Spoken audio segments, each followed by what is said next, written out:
Hi అండి. ముందుగా like చేయండి. లైక్ చేస్తే మన వీడియో ఎక్కువ మందికి రీచ్ అవుతుంది. రీ ఎంట్రీలు గొడవ. హౌస్‌లోకి రీ ఎంట్రీస్ అనేవాళ్ళు నామినేట్ చేయడానికి వస్తున్నారు. ఈ సీజన్‌లో కొంత ఇన్నోవేటివ్‌గా క్రియేట్ చేయాలి. అలానే రెగ్యులర్‌కి విరుద్ధంగా వెళ్ళాలి అని చాలా ప్రయత్నాలు చేస్తున్నారు. కానీ ఎక్కడో కంటెస్టెంట్ సెలక్షను, ఈ రీ ఎంట్రీస్ యొక్క సెలక్షన్ గాని, వైల్డ్ కార్డ్ ఎంట్రీ సెలక్షన్ గాని కొంత అప్ టు ద మార్క్ లేకపోవటం మూలంగా వాళ్ళు అనుకున్న లక్ష్యాన్ని చేరుకోలేకపోతున్నారు. దాన్ని రీచ్ చేయడానికి బిగ్ బాస్ వాళ్ళు చాలా చాలా ప్రయత్నాలు చేస్తున్నారు. ఇప్పుడు రీ ఎంట్రీస్‌ని లోపలికి తీసుకెళ్ళడమే కాదు, ఓన్లీ నామినేషన్స్ వేయటమే కాదు, వాళ్ళు 1, 2 రోజులు ఉంటారు కూడా అనే ఒక వార్త బాగా వైరల్ అవుతుంది. అలా కొంతమంది హౌస్‌లోకి ఉంచే అవకాశం కూడా కనపడుతుంది. కారణం ఏందంటే ఆయేషా బయటికి రావటం, ఆ ప్లేస్ ఒక వాక్యూమ్ ఉందక్కడ. ఆ వాక్యూమ్‌ని ఎవరైతే సెట్ చేస్తారో అన్న దాన్ని వాళ్ళు కొంత తర్జన భర్జన పడుతున్నారు. ముందైతే నామినేషన్స్. కంపల్సరీ మరి బయట నుంచి ఎళ్ళేవాళ్ళు వాళ్ళ స్వతహాగా వాళ్ళ ఒపీనియన్ ప్రకారం వేస్తారా?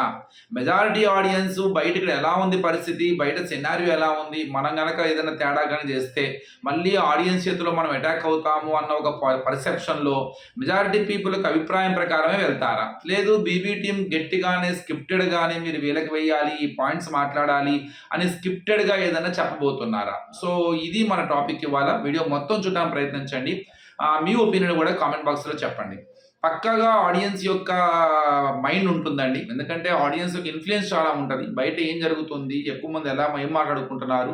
వేటి గురించి ఎక్కువ డిస్కస్ చేస్తున్నారు? ఆ ప్రభావం కంపల్సరీ ఉంటది. లేదు ఇక ఒక ఎక్స్‌పీరియన్స్ వస్తది. మనం వెళ్ళినప్పుడు ఇంత అనుకున్నారు. ఇక వీళ్ళు పట్టించుకోవాల్సిన అవసరం లేదు. తాడో పేడో తేల్చుకుందాం. మనం కూడా సెలబ్రిటీలు అయిపోయాం. ఈ ట్రోలింగ్‌లు వీటికి భయపడాల్సిన అవసరం లేదు. మనకేదనిపిస్తే అది చేద్దాం అనే ఒక ధైర్యంతో వెళ్తే ఇంకో రకంగా ఉంటది. లేదు బిగ్ బాస్ టీమ్ కన్ఫర్మ్‌గా స్క్రిప్టెడ్ మేము ఇలానే చెప్తాం. మేము చెప్పినట్టే చేయాలనుకుంటే అది స్క్రిప్టెడ్‌లా ఉంటది. ఇంతకీ టార్గెట్ ఎవరై ఉంటారు?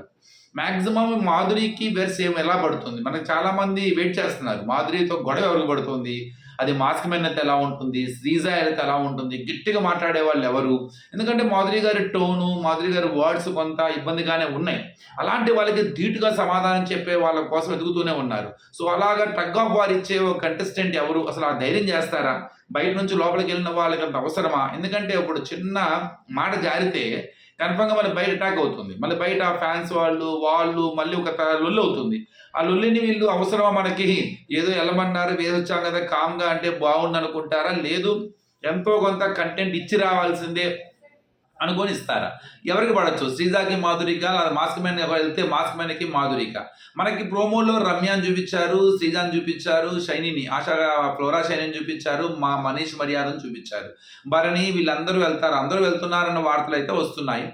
కన్ఫర్మ్‌గా కళ్యాణ్‌కి ఎక్కువ పడే అవకాశాలున్నాయి. కళ్యాణ్ అంటే ఏదో బ్యాడ్ కాదు. తన ఆట మార్చటానికి నువ్వు వెళ్తున్న ట్రాక్ ఏంటి? నువ్వు చేస్తున్న పనేంటి? నీ చుట్టూ ఏం జరుగుతుందో తెలుస్తుందా అసలు? బయటికి అది ఎలా ప్రొట్రైట్ అవుతుంది? నీ ఆట కన్నా కూడా నీ రిలేషన్స్ గురించి ఎక్కువ ఫోకస్ చేస్తున్నారు. దాన్ని ఎక్స్‌ప్లోర్ చేస్తున్నారు. దాని గురించి మాట్లాడుతున్నారు. అది 24 గంటలు తనూజ కళ్యాణ్ చుట్టే జరుగుతుంది నీ ఆట. అది కాకుండా నీ ఆట ఏది? నీ గేమ్ ఏది? నువ్వు అసలు ఎందుకు దాని నుంచి బయటికి రావట్లేదు? ఎందుకు నీ కళ్యాణ్ అనంగానే ఆ విషయంలోనే ఎందుకు మాట్లాడుతున్నారు? అదే పదం తప్ప ఇంకేం పదం లేదా? అనేది బాగా ఫోకస్ తనకు అర్థమయ్యే విధంగా శ్రీజ గాని, రమ్య గాని వేసే అవకాశం ఉంటుంది. వాళ్ళకి ఆల్రెడీ ప్రోమోలో శ్రీజ వేసినట్టు చూపిచ్చారు. అది ఒక పాజిటివ్ వేలోనే వెళ్ళొచ్చేమో, అంత ఈజీగా నెగెటివ్‌గా వెళ్ళదేమో శ్రీజ అనుకుంటున్నాను నేను. ఎందుకంటే దాని మీద ఒక పాజిటివ్ కన్సర్న్ ఉంది తనకి. అలానే శ్రీజ, మాధురి గారు ఆల్రెడీగా నామినేటెడ్ గదా! ఇంక మళ్ళీ మాధురి గారిని ఏసేది ఏముంది?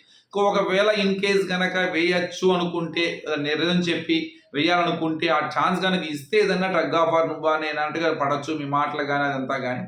అదే శ్రీజ ఇంకెవరిని చేసే అవకాశం ఉంటుంది. మరి భరణి వస్తే మరి ఎట్లా? దివ్యాని లేకపోతే తనూజని చేసే అవకాశం అంటే డైరెక్ట్‌గా నామినేట్ చేసి వెళ్తాడా?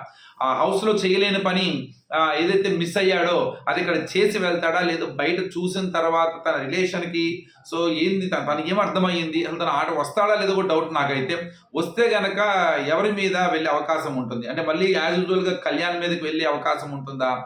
లేదు ఇమ్మాన్యుయల్‌ని చేసి ఏమైనా షాక్ ఇస్తాడా? యాజ్ యూజువల్‌గా తనకి ఎప్పుడో నెగెటివ్ ఉన్న సంజన గారు ఇటు సైలెన్స్ అయిపోయారు. కేప్ అనేది ఉందో ఆ కోట్ కనుక రేపు తీస్తే ఆమె ఏం మాట్లాడక అవసరం లేదు కాబట్టి నీట్‌గా సంజన గారిని చేసి వెళ్ళిపోతాడా? లేదు ఇంకా మిగతా వాళ్ళు ఎవరైనా వైల్డ్ కార్డ్ ఎంట్రీస్ వచ్చిన ఎవరైతే ఉన్నారో వాళ్ళలో ఉన్న ఈ ప్రస్తుతానికి ఉన్న ఆట తీరు బట్టి వాళ్ళల్లో ఎవరినన్నా సెలెక్ట్ చేసుకునే అవకాశం ఉంటుందా? సో ఎందుకంటే తనకు అందరూ తెలిసిన వాళ్ళే ఉన్నారు. మంచిగా తనతో ఉన్న రిలేషన్‌షిప్‌లో ఉన్నారు. ముఖ్యంగా మనీష్ మర్యాద. మనీష్ మర్యాద ఉన్నది 2 వారాలైనా కొంత ఇంపాక్ట్ చూపగలిగాడు. అలానే మైండ్ గేమ్ బయట నుంచి ఇప్పుడు ఆట బాగా చూస్తున్నాడు. ఆడియన్స్ పల్స్ తెలుసుకున్నాడు. తనకంటూ ఒక మైండ్ గేమ్‌తో ఆట చూసాడు. అందరిని అబ్జర్వ్ చేస్తున్నాడు. బయట ఏందో తెలుసు. అలాంటి మనీష్ మర్యాద ఎవరిని చేస్తాడు? మరి మనీష్‌కి ఈజీగా మనుషుల్ని చూడంగానే రియలా, ఫేకా అని తెలిసిపోతుంది.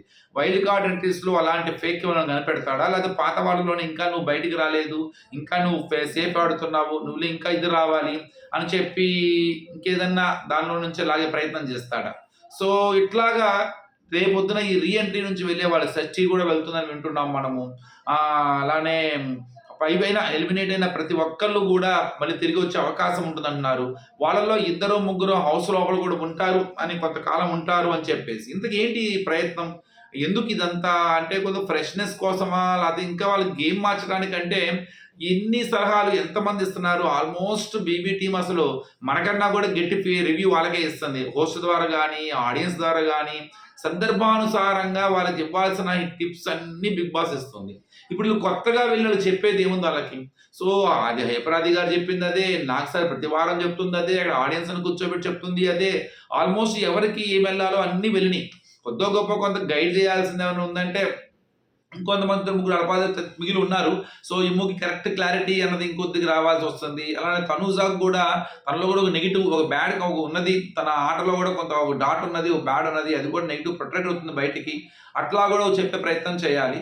ఎంతసేపటికి ఈ సీజన్ అంతా బంధాలు, బాండింగు అదే పదం చుట్టూ తిరుగుతుంది. మనకి ఇంతకుముందు చాలా సీజన్స్‌లో ఫ్రెండ్‌షిప్స్ ఉండేవి, బాండింగ్స్ ఉండేవి, కొంత కెమిస్ట్రీ ఉండేది. ఎక్కడ మనం పెద్ద ఇష్యూగా పట్టించుకోలా. మనం ఎక్కువ గ్రూప్ గేమ్ గురించి డిస్కస్ చేసామే తప్ప వాటిని ఎక్కడ మనకి పెద్దగా హైలైట్ చేయలా. బయట ఎంత రచ్చ జరుగుతున్నా కూడా బీబీ టీమ్ కూడా ఎప్పుడు ఎవరికి సపోర్ట్ చేయలే అక్కడ లోపల. కనీసం హింట్ కూడా ఇవ్వలే. ఇలా ఉండొద్దమ్మా అని కూడా చెప్పలా. అది కూడా కంటెంట్ లానే తీసుకుంది. ఎంత బ్యాడ్ అవుతుందో బయట అసలు లోపల ఎక్కడా కూడా ఇచ్చేయాల. కానీ ఇప్పుడు ఎందుకు కొద్దిగా కంగారు పడుతున్నారు బంధం అంటే మేబీ వాళ్ళ ఫ్యామిలీస్‌కి ఏమైనా ఇబ్బంది వస్తుందేమో అని చెప్పేసి. ఏదైనా అది ఏ బాండింగ్ అయినా సరే ఈ సీజన్ అంతా బాండింగ్ చుట్టే తిరుగుతూ ఉందన్నమాట. అలాంటి బాండింగ్స్ చుట్టే మళ్ళీ రేపు కూడా నామినేషన్స్ అనేవి ఉంటే గనక అందులో పెద్ద ఏముండదు. అందరూ చెప్పేదే కాబట్టి వీళ్ళ వల్ల వాళ్ళేదో లాభం పొందుతారు. వీళ్ళు చెప్పేది వాళ్ళు జాగ్రత్తగా వింటారు అనుకోవట్లా నేను. కారణం ఏంటంటే ఆల్మోస్ట్ ప్రతి వారం వాళ్ళకి తెలుస్తుంది. వాళ్ళు చేసే తప్పులని చెప్తున్నారక్కడ. సో వీళ్ళ ఇంపాక్ట్ అనేది పెద్దగా ఏముండొచ్చు. లేదు వీళ్ళేమైనా డబుల్ గేమ్ ఆడొచ్చు. కొంత లోపలికి, బయటికి తారుమారు చేసి వాళ్ళ వేలో వాళ్ళొక వెర్షన్ చెప్పి వాళ్ళని ఏదైనా కంగారు పెట్టించే అవకాశం ఉంటది. లేదు ఇందులో ఒక ఇద్దరిని గనక లోపలే ఉంచి మీకు అవకాశం ఇస్తున్నాం మీరు ఆడండి. శ్రీజాకి కొంత ఏదో బ్యాడ్‌గా బయటకొచ్చిందని ఒక టాక్ ఇదైంది కాబట్టి వాళ్ళు శ్రీజాని ఉంచినా, లేదా శ్రీజాతో పాటు ఇంకెవరైనా గనక ఉంచితే గనక మేబీ కొంత ఆటని తిప్పగలిగే అవకాశం ఉండొచ్చు. అది తన వల్ల తన దగ్గరికి ఇన్ఫర్మేషన్ లాగడానికి ట్రై చేయరు. ఆల్మోస్ట్ ఇన్ఫర్మేషన్ వచ్చేసింది ఇంకా. తను వచ్చినా కూడా తనకు కాంపిటేటర్ ఫీల్ అవుతాడు. తన మీద అటాక్ చేస్తారు ఇంకా ఆటోమేటిక్‌గా. కాబట్టి దానివల్ల కూడా పెద్ద ఒరిగేది ఏమి ఉండదు. కానీ ఏమో మనకి కొంత ఒక చిన్న సాటిస్ఫికేషన్ మళ్ళీ కొంత ఆట ఏదన్నా చిన్న మలుపులు తిరిగిద్దేమో, ఆ టగ్ ఆఫ్ వార్ వచ్చే అవకాశం ఉంటుందేమో. ఈ సీజన్‌లో ఆ టగ్ ఆఫ్ వార్ కనపడతల. ప్రెజెంట్ ఎక్కువగా డామినేట్ చేస్తుంది ఇమ్ము, తనూజానే. ఇక మిగతా వాళ్ళు దరిదాపుల్లో కూడా లేరు. కొంత కంటెంట్ ఇవ్వగలుగుతున్నా గానీ సత్తా ఉన్న కంటెస్టెంట్స్ ఎవరున్నా అంటే వీళ్ళిద్దరే. కొద్ది గొప్ప కళ్యాణ్ ఇమేజ్ పెంచడానికి ట్రై చేస్తున్నారు. అలానే సుమన్ ఇమేజ్‌ని పెంచడానికి ట్రై చేస్తున్నారు. వీళ్ళందరూ కొద్దిగా వస్తే ఏదైనా టగ్ ఆఫ్ వార్ అవుతుందేమో, కొంత లాస్ట్‌లో కొంత నువ్వా నేనా అని ఒక ఇదొస్తది అన్న ఒక ఆశతో ఉన్నారు. ఎందుకంటే కంటెస్టెంట్స్‌లో బలం లేకపోయేసరికి ఆటోమేటిక్‌గా సిట్యుయేషన్స్ ఏర్పడతాయి. సో ఇప్పుడు వాళ్ళిద్దరి మధ్య ఎక్కువ జరుగుతుంది. ఇమాన్యుయల్‌కి, తనుజ మధ్య కాంపిటీషన్ ఎక్కువ ఉంది. అక్కడ వాళ్ళు కూడా పెద్దగా అప్ టు మార్క్ బాగా ఆడుతున్నారని చెప్పలేము. ఉన్న వాళ్ళతో పోల్చుకుంటే కొద్దిగా గొప్ప వాళ్ళు ముందు వరుసలో ఉన్నారు. సుమన్ శెట్టికి ఇమేజ్ పెంచుతూ ఉన్నారు. అలానే ఇటుపక్క తనుజకు కూడా కొంతకాలం తన ఇమేజ్‌ని పెంచే విధంగానే ప్లాన్ చేశారు. ఇమాన్యుయల్ కొంత ఫీడ్‌బ్యాక్ ఇస్తూ ఇప్పుడిప్పుడే కొంత లైన్‌లో పెడుతున్నారు. అలానే అప్పుడు మనం అనుకుంటాం అప్పుడప్పుడు ఏం చేస్తున్నారంటే బిగ్ బాస్ వాళ్ళు చాలా ఫేవర్ చేస్తున్నారని. ఆ ఫేవర్ నెగెటివ్ అవుతుంది. ఎందుకంటే ఒక స్పెషల్ రికగ్నిషన్ వాళ్ళు ఫేవర్ చేస్తున్నారు అంటే మనం బయట ఆటోమేటిక్‌గా ఏంటి వాళ్ళ మీద అంత శ్రద్ధ నెగెటివ్ క్రియేట్ అవుతుందన్నమాట. అది టిట్ ఫర్ అంటే అది ఇండైరెక్ట్ నెగెటివ్ అన్నమాట. కావాలని అలా కూడా చేస్తారు. అలా ఎందుకంటే కొంత పాజిటివ్ ఉన్న వాళ్ళు కూడా నెగెటివ్ కూడా ఉండాలి. అది కూడా కొద్దిగా డెవలప్ అవ్వాలి. అప్పుడే కాంపిటీషన్ టగ్ ఆఫ్ వార్ వస్తుంది ఇట్లాగా. సో అందరూ తనుజకి ఏదో మంచి చేస్తున్నారు అనుకుంటున్నారు కానీ ఆ మంచి చేసే క్రమంలో కూడా కొంత నెగిటివిటీ కోరుకుంటారు, బిగ్ బాస్ వాళ్ళు కోరుకుంటారు. అట్లానే ఇమ్మాన్యుయేల్ని కూడా కొంత తగ్గిస్తూ మళ్ళీ పెంచుతూ ఈ ట్రాక్ని నడిపిస్తున్నారు. అలానే ఫ్యాన్ బేస్ ఉన్న సుమన్కి ఇమేజ్ పెంచుకుంటూ సుమన్కి స్క్రీన్ స్పేస్ ఇస్తూ తను కూడా కంటెంట్లోకి లాగుతూ ఇది చేస్తున్నారు. సంజన గారికి మొదటి 2-3 వారాల్లో ఉన్న గ్రాఫ్ సడన్గా పడిపోయింది. దాన్ని కొంత తగ్గించే ప్రయత్నం తను చేస్తున్నారు, స్వయంకృతాపరాధం చేస్తున్నారు. ఇప్పుడు మళ్ళీ సంజన గారిని కూడా లిఫ్ట్ చేసుకుంటూ సంజన గారు కూడా రేసులో ఉన్నారు అని చేసే విధంగా కూడా ఇక్కడ నుంచి ప్రయత్నాలు చేస్తారు బీబీ టీం అన్నమాట.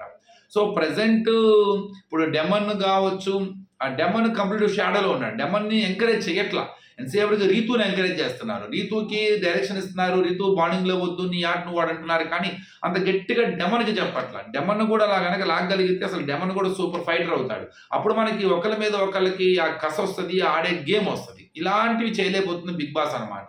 సో ఎందుకు బీబీ టీం ఈసారి కొంత ఇన్నోవేటివ్గా వెళ్తూ ఉన్నా కొంత కాంపిటీషన్ స్పిరిట్ మంచి అందరికి గుడ్ అంటే అందరికి మంచి ఛాన్సెస్ ఇస్తూ అందరికి ఎలివేషన్స్ పెంచగలిగితేనే రేపొద్దున చివరి దాకా షో మీద ఒక ఆసక్తి ఉంటుంది. మనం కూడా నువ్వా నేనా అన్నట్టుగానే ఒక డిబేట్ జరుగుతూ ఉంటుంది. చివరి దాకా ఎవరు విన్నర్ అని తెలుసుకునే పరిస్థితిలో ఉంటేనే ఏ షో అయినా సక్సెస్ అయినట్టే. వారు ఇప్పుడు వన్ సైడ్ అవ్వకూడదు. ఉన్న వాళ్ళలో మంచిది వీళ్ళు మంచి కదని చెప్పినా కూడా బాగోదు. అందరికీ ఈక్వల్ ఛాన్సెస్ ఉండాలి, అందరినీ ఈక్వల్ స్ట్రెంథెన్ చేయాలి. అప్పుడే రియాలిటీ షో అనేది చాలా రియలిస్టిక్గా ఉంటుంది, ఆడియన్స్ కూడా బాగా కనెక్ట్ అవుతుంటారు. ఆ విషయంలో కొంత ఎక్కడో తడబడుతున్నారు బీబీ టీం అనిపిస్తుంది. మేబీ దానికి మళ్ళీ ఇప్పుడు రిపేరింగ్ సెక్షన్స్ లా పెడుతున్నారు అనిపించింది. చూద్దాం. ఎందుకంటే ఇప్పుడు కొంత కొద్దిగా నెగిటివ్ వచ్చినా కూడా బయటకు వచ్చేస్తారు ఎందుకంటే ఆడియన్స్ కూడా చాలా కనెక్ట్ అయి ఉంటారు. ఏమాత్రం తేడా వచ్చినా కూడా విపరీతంగా ఈ మధ్య బాగా అలవాటైన స్ట్రాటజీ ఏంటంటే మనకు కావాల్సిన వాళ్ళు ఎలిమినేట్ చేయాలంటే అక్కడ ఉన్న మనకి తక్కువ అంటే లీస్ట్ ఓటింగ్లో ఉన్న వాళ్ళకి మనకి నచ్చినా నచ్చకపోయినా వాళ్ళకి ఓట్లు వేయాలి, వాళ్ళని సేవ్ చేస్తే వీళ్ళు బయటకు వస్తారు. ఈ స్ట్రాటజీ ఆడియన్స్ బాగా ఫాలో అవుతున్నారు. దానివల్ల కొంత నష్టం జరుగుతుంది అనమాట. కొంత ఆడే వాళ్ళకి అవకాశం లేకుండా పోతుంది. అది వాళ్ళు చేసే తప్పు, ఇక్కడ ఆడియన్స్ కూడా దానికి రెడ్ ఫర్ టాటా అని ఉన్నారు. చూద్దాం మరి ఏం జరగబోతుందో. రేపు నామినేషన్స్ అనేవి కొంత డిఫరెంట్ గాను రీఎంట్రీల యొక్క రచ్చ ఉండబోతుంది. ఎవరి మీద ఫైర్ అవ్వబోతున్నారు, ఎవరు రీఎంట్రీలో ఉండాలనుకుంటున్నారు, కామెంట్ బాక్స్లో మీ ఒపీనియన్ చెప్పండి. Thank you.